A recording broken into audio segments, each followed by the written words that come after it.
బాబుతో కాంగ్రెస్ నాయకురాలు వైఎస్ షర్మిల సమావేశమయ్యారు. హైదరాబాద్ జూబ్లీహిల్స్ లోని చంద్రబాబు నివాసానికి వెళ్లిన షర్మిల తన కుమారుడి వివాహానికి రావాలని బాబు కుటుంబాన్ని ఆహ్వానించారు. వివాహ ఆహ్వాన పత్రికను అందజేశారు. షర్మిల కాంగ్రెస్ లో చేరిన తర్వాత చంద్రబాబును కలవటం ఇదే తొలిసారి కావటం గమనార్హం. తమ నివాసానికి వచ్చిన షర్మిలను చంద్రబాబు దంపతులు సాదరంగా ఆహ్వానించారు.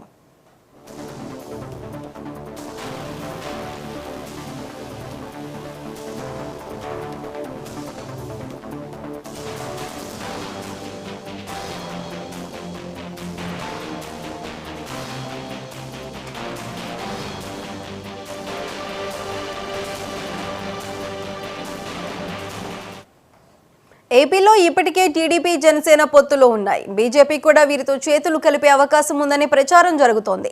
ఈ నేపథ్యంలో చంద్రబాబు షర్మిల మధ్య ఎలాంటి రాజకీయ చర్చ జరిగే అవకాశం ఉందనే అంశం ఆసక్తిని రేకెత్తిస్తోంది. చంద్రబాబుతో భేటీ తర్వాత షర్మిల మాట్లాడుతూ రాజకీయాలేమీ మాట్లాడుకోలేదని చెప్పారు. వైఎస్ఆర్తో ఉన్న అనుబంధాన్ని మాత్రమే నాతో పంచుకున్నారని గుర్తు చేశారు. రాజశేఖర రెడ్డి గారి మనవడు వైఎస్ రాజారెడ్డి గారి పెళ్లి జరుగుతున్న సందర్భంలో చాలామంది ఇన్వైట్ చేస్తున్నారు రాజకీయ నాయకుల్ని. అందులో భాగంగానే చంద్రబాబు గారిని కూడా పెళ్లికొచ్చి వాళ్ళని ఆశీర్వదించాలని కోరడం జరిగింది.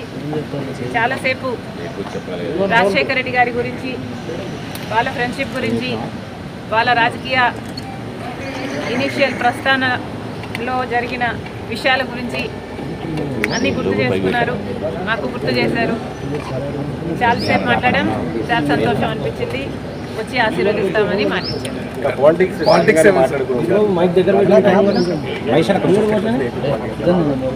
లేదమ్మా, యాక్చువల్లీ మోస్ట్లీ రాజశేఖర రెడ్డి గారి గురించే ఆయన ప్రస్తావించారు.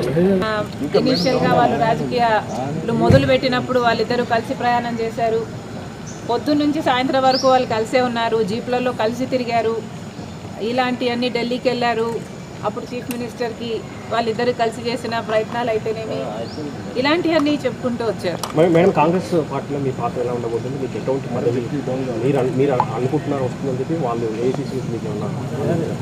కాంగ్రెస్ పార్టీ ఏ పదవి ఇవ్వాలి, ఏ బాధ్యతలు ఇవ్వాలి అనేది కాంగ్రెస్ పార్టీ ప్రెరోగేటివ్. కాంగ్రెస్ పార్టీలో because it is the largest secular party చేరడం జరిగింది. రాహుల్ గాంధీ గారు ప్రధానమంత్రి అయితేనే మన దేశానికి మంచి జరుగుతుందని, కమ్యూనల్ వైలెన్స్లు తగ్గుతాయని రాజశేఖర రెడ్డి గారే రాహుల్ గాంధీని ప్రధానమంత్రిని మనస్ఫూర్తిగా చేసుకోవాలి అనుకున్నారు. కాబట్టి అదే జరగాలి, అది జరిగితేనే మన దేశానికి మంచి జరుగుతుంది అని చేరడం జరిగింది. ఇంకొకసారి చేరిన తర్వాత వాళ్ళ చేతుల్లో మనం పెట్టుకున్న తర్వాత వాళ్ళు ఎలా ఆదేశిస్తే అది నమ్మకంగా చేయాల్సి ఉంటుంది. ఈ అన్ని రాజకీయాలు ఎట్లా డెవలప్ అవుతాయి, నాకు ఏ బాధ్యతలు ఇస్తారు అన్న దాని మీద డిపెండ్ అయి ఉంటుంది. So we should all wait and see.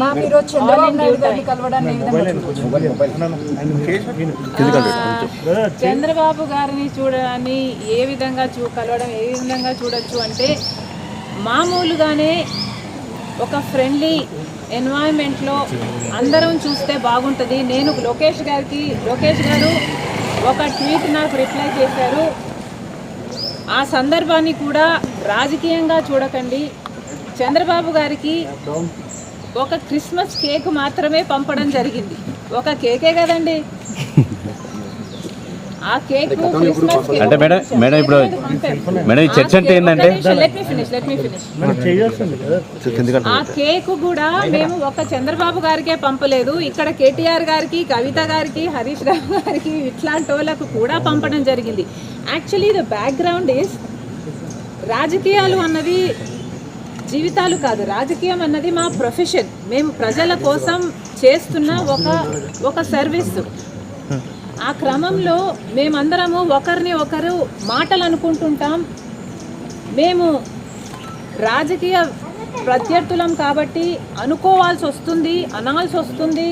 అలాంటి బిటర్నెస్, ఒక పండగ వస్తేనో ఏదైనా పెళ్ళి వస్తేనో వాళ్ళకు ఒక కేక్ పంపిస్తే ఆన్ అ ఫ్రెండ్లీ నోట్, పర్సనల్గా బిటర్నెస్ ఉండకూడదు, అందరం ఫ్రెండ్లీగా ప్రజల కోసం పనిచేయాలి అన్నది కాన్సెప్ట్. ఇప్పుడు కూడా చంద్రబాబు గారిని పెళ్లికి మాత్రమే పిలవడానికి వచ్చాము. ఇది పొలిటికల్ కానే కాదు. చంద్రబాబు గారు ఒక తెలుగుదేశం పార్టీకి నాయకుడు, నేను కాంగ్రెస్ పార్టీలో ఒక కార్యకర్తను. మాకు రాజకీయంగా ఏ లావాదేవీలు ఉండదో, ఉండకూడదో, ఉండబోవు కూడా.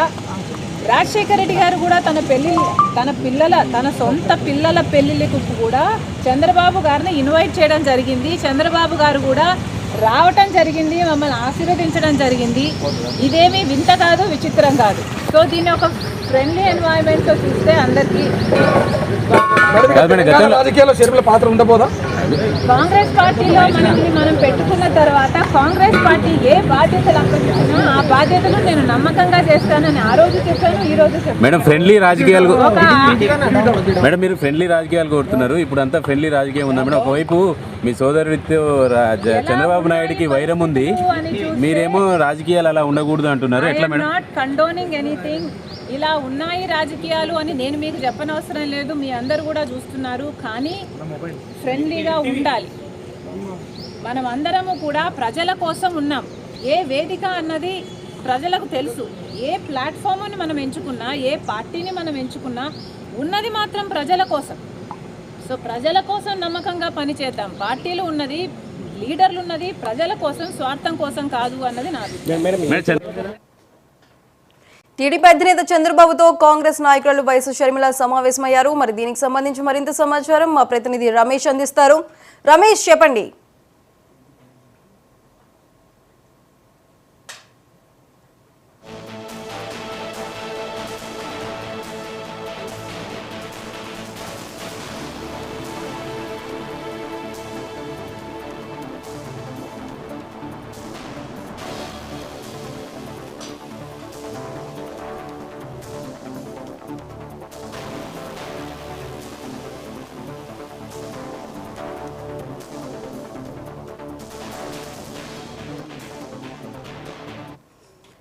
రమేష్, చెప్పండి. చంద్రబాబు నివాసానికి వైఎస్ షర్మిల వెళ్లారు. మరి సమావేశానికి సంబంధించి పూర్తి అప్డేట్స్ ఏంటి? టీడీపీ అధినేత చంద్రబాబుతో కాంగ్రెస్ నాయకురాలు వైఎస్ షర్మిల సమావేశమయ్యారు. జూబ్లీ హిల్స్ లోని ఆయన నివాసానికి ఆమె నేరుగా వెళ్లి ఆమె కొడుకు పెళ్లికి హాజరు కావాలని చెప్పి ఈ నెల వచ్చే నెల ఫిబ్రవరి 17న ఆ పెళ్లి ఉంది, కొడుకు పెళ్లికి హాజరు కావాలని చెప్పి పత్రికను అందజేశారు. ఆమెకు అంటే టీడీపీ అధినేత చంద్రబాబు దంపతులు సాధారణంగా ఆమెను ఆహ్వానించారు. అయితే ఆమె బయటికి వచ్చిన తర్వాత ఆమె అంటే రాజకీయాల గురించి ఏమీ మాట్లాడలేదని కూడా ఆమె చెప్పింది. రాజకీయాల గురించి కాదు, కేవలం వైఎస్ఆర్ కు వాళ్ళకు ఉన్న అనుబంధాల గురించి మాత్రమే మాట్లాడుకోవడం జరిగింది తప్పితే ఎక్కడ కూడా రాజకీయాలకు సంబంధించి ఏమి విషయం లేదు, మాట్లాడుకోలేదని చెప్పినప్పటికీ కూడా ఆమె అయితే అంటే ఖచ్చితంగా ఆమె తొలిసారిగా ఆ చంద్రబాబుతో మీట్ అయింది కనుక ఆ రాజకీయ ప్రాధాన్యత కూడా కొంత సంతరించుకుందని చెప్పుకోవాలి. ఖచ్చితంగా ఎంతో కొంత మాట్లాడుకునే ఉంటారు అని చెప్పి ఊహాగానాలు కూడా వినిపిస్తున్న పరిస్థితి ఉంది. ఏపీలో ఇప్పటికే అటు టీడీపీ కావచ్చు, ఇటు జనసేన కావచ్చు పొత్తులో ఉన్నాయి. వాళ్ళు బీజేపీతో కలవడానికి కూడా చాలా సిద్ధంగా ఉన్నారు. వీరంతా కలిసి ఎట్టి పరిస్థితుల్లోనూ వైఎస్ఆర్సీపీని అధికారంలోకి లేకుండా చేయాలనే లక్ష్యంతో కూడా పనిచేసే అవకాశాలు కూడా కనిపిస్తూ ఉన్నాయి. అయితే మొత్తం మీదనైతే వైఎస్ షర్మిల రాజకీయాలకు సంబంధించి మాట్లాడుకోలేదని చెప్తున్నప్పటికీ కూడా ఖచ్చితంగా ఎంతో కొంత మాట్లాడుకునే ఉంటారు. ఎందుకంటే అంటే ఒకప్పటికి కూడా వీళ్ళకు నిజంగా చెప్పుకోవాలంటే ఇటు చంద్రబాబు ఫ్యామిలీకి కావచ్చు, ఒకప్పటి వైఎస్ రాజశేఖర రెడ్డి ఫ్యామిలీకి కావచ్చు, రాజకీయంగా అయితే అసలు పడేది కాదు. ఒకరంటే ఒకరికి బగ్గుమనేది, పచ్చిగడ్డేస్తే బగ్గుమనేంత పరిస్థితి ఉండేది. కానీ అట్లాంటి పరిస్థితులు మారిన రాజకీయ పరిస్థితులకు అనుగుణంగా అటు ఆంధ్రప్రదేశ్లో కావచ్చు, ఇటు తెలంగాణలో కావచ్చు, మారిన పరిస్థితులకు అనుగుణంగా అంటే రెండు రాష్ట్రాలు విడిపోయిన తర్వాత అంటే ఇట్లు రాజకీయాల్లో ఎప్పటికీ శాశ్వత శత్రువులు, శాశ్వత మిత్రులు ఉండరు కనుక ఒకవేళ కలుస్తారా అనే అనుమానాలు అయితే పలు విధంగా వ్యక్తమవుతున్న పరిస్థితి ఉంది. అయితే ఇప్పటికిప్పటికైతే అంటే వీరు కలిసే అవకాశం ఇప్పటికిప్పుడు లేకపోవచ్చు. కానీ రాజకీయాలు అంటే ఎన్నికలు వచ్చే సమయానికి, భవిష్యత్తులో ఎన్నికలు దగ్గరికి వచ్చే సమయానికి మాత్రము వీరందరూ కలిసి అంటే ఒక కూటమిగా కూడా ఏర్పడతారా అనే అంటే ఒక విధంగా మొత్తం మీద అంటే జగన్మోహన్ రెడ్డిని గద్దె దించడానికి గట్టిగా ప్రయత్నం చేస్తారైతే ఊహాగానాలు అయితే వినిపిస్తున్నాయి. మొత్తం మీద రాజకీయాలు ఏమీ మాట్లాడుకోలేదని చెప్తున్నప్పటికీ కూడా వీరి భేటీ ఆసక్తికరంగా కూడా మారిందనే చెప్పుకోవాలి. రమేష్, మీరు ప్రస్తుతం చూసుకున్నట్లయితే షర్మిల చెప్తూనే ఉంది ఇది రాజకీయాలు కాదు, కేవలం కుమారుడు వివాహానికి రావాలంటూ ఆహ్వాన పత్రికను అందజేశామని చెప్పారు. మరి దీనికి సంబంధించి చంద్రబాబు ఏ విధంగా స్పందించే అవకాశం ఉంది? అంటే ఇప్పుడు వివాహ వేడుక కార్యక్రమానికి సంబంధించి ఇప్పుడు ప్రస్తుత సీఎం వైఎస్ జగన్ కానీ ఇప్పుడు చంద్రబాబు కానీ ఒకే వేదిక మీదకి వచ్చే అవకాశం కనిపిస్తుందా?